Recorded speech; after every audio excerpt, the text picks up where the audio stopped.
کہ بھیا آپ نے بہت مشکل سوال کیا ہے. شادی کو 1 سال سے زیادہ کا عرصہ ہو گیا اور کچھ عرصے سے اپنی بیوی پہ خام خواہ شک اور وسوسے آنا شروع ہو گئے ہیں. اس کے بارے میں شریعت کا حکم اور کیسے پتہ چلے گا کہ وہ ٹھیک ہے یا غلط؟ یہ بدگمانی تو نہیں؟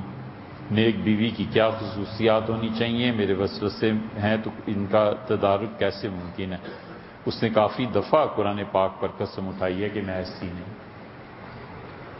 بھائی بالکل اس کام میں نہ پڑو. اگر اپنی نیکیوں کی تمہیں فکر ہے نا اور اللہ کو مر کے جواب دینا ہے، بالکل اس کام میں نہ پڑو. قسم تو دور کی بات ہے، بہت بڑی. اگر اپنی زبان سے ایک بار یہ کہہ دیں کہ میرا کردار ایسا نہیں ہے، بالکل ٹھیک ہے ان کا کردار ایسا نہیں. کہ آپ کیسی بات کرتے؟ آپ کی اہلیہ بالکل ٹھیک ہے.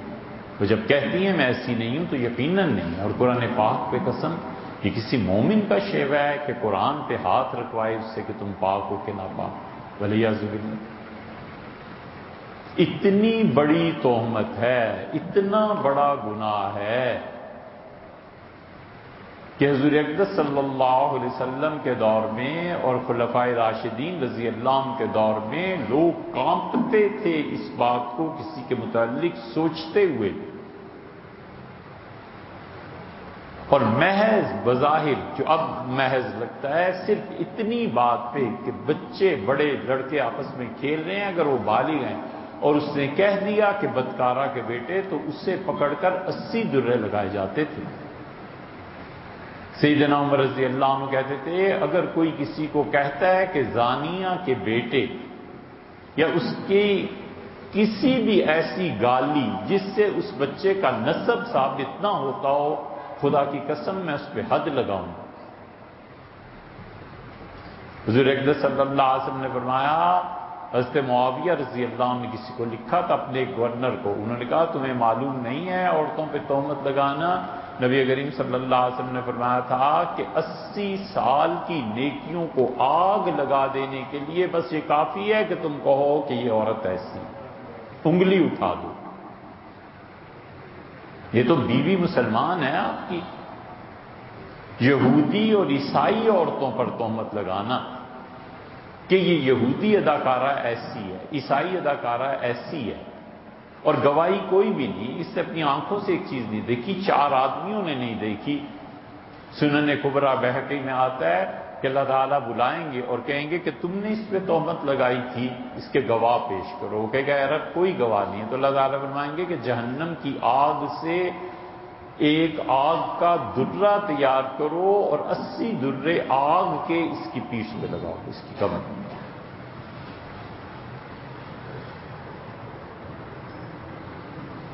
اللہ نے فرمایا والمحصنات الغافلات المؤمنات، وہ جو پاک دامن بیویاں، پاک دامن عورتیں ہیں، غافلات، ان بیچاریوں کو پتہ بھی نہیں ہے کہ یہ کرتوت کیا ہوتے ہیں.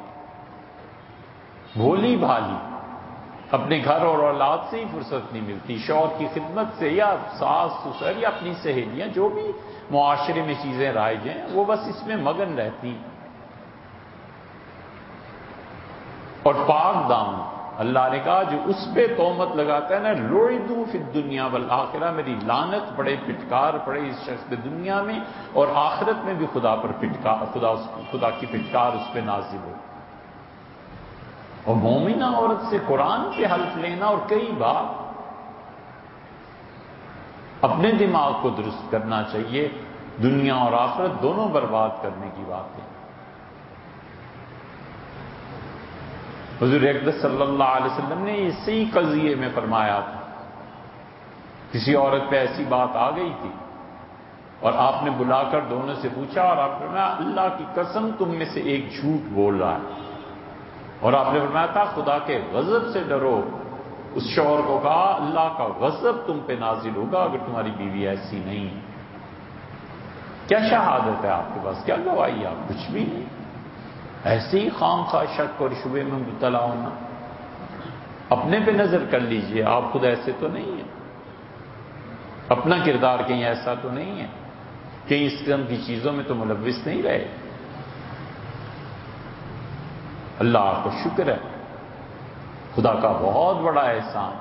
ہمارے معاشرے میں اب بھی غالب اکثریت 90%، 95%، اللہ کا شکر ہے ہماری بہنیں، ہماری بیٹیاں ان تہمتوں سے پاک ہیں۔ وہ جیسی بھی ہو، لڑتی ہو، جھگڑتی، جو بھی ہو، لیکن اتنی بڑی چیزوں سے اللہ کا شکر ہے ہمارا معاشرہ اب تک پاک ہے۔ ہماری مائیں ہیں، ہمارے رشتے ہیں، ہم خود اٹھنے بیٹھنے کے لوگ ہیں، روزانہ آنا جانا ہے، مارکیٹ میں خواتین آتی جاتی ہیں، کالجز اور سکولز میں پڑھتی ہیں۔ یہ تنگ نظری اور یہ دماغ کی گھٹن، ایک وہ آفریدی تھا، اس نے یہ بکا اور اس نے کہا کہ اسلام آباد کی لڑکیاں ایسی ہوتی ہیں، اور ایک محافظ الرحمان، وہ بھی بکواس تھا پورا کہ جو کالج میں پڑھ کے آتی ہے ایسی ایسی ہوتی ہے۔ یہ آیا تھا نا زرداری صاحب کے ساتھ، جس میں ان کا بڑا بحث مباحثہ بھی ایک مرتبہ چلا تھا۔ ان لوگوں کو پتہ ہی نہیں کہ تہمت لگانا کسی پہ بھی خدا کے غضب کو دعوت دیتا ہے۔ آپ کو چاہیے آپ ان سے جا کے معافی مانگیں، پاؤں پکڑیں ان کے جا کے، اور انہیں کہیں مجھے معاف کرو، میں نے کبیرہ گناہ کیا ہے، اور ان کو خوش رکھیں اور اللہ سے بھی معافی مانگیں، اللہ سے بھی توبہ کریں۔ بہت بڑا گناہ ہے بھائی، آپ جانتے نہیں، انسان کا بدکاری میں مبتلا رہنا ساری زندگی، کوئی ہفتہ اور مہینہ نہ گزرے جب وہ بدکاری نہ کرتا ہو، اس سے بھی بدتر یہ گناہ ہے، اس سے بھی بدتر یہ گناہ ہے۔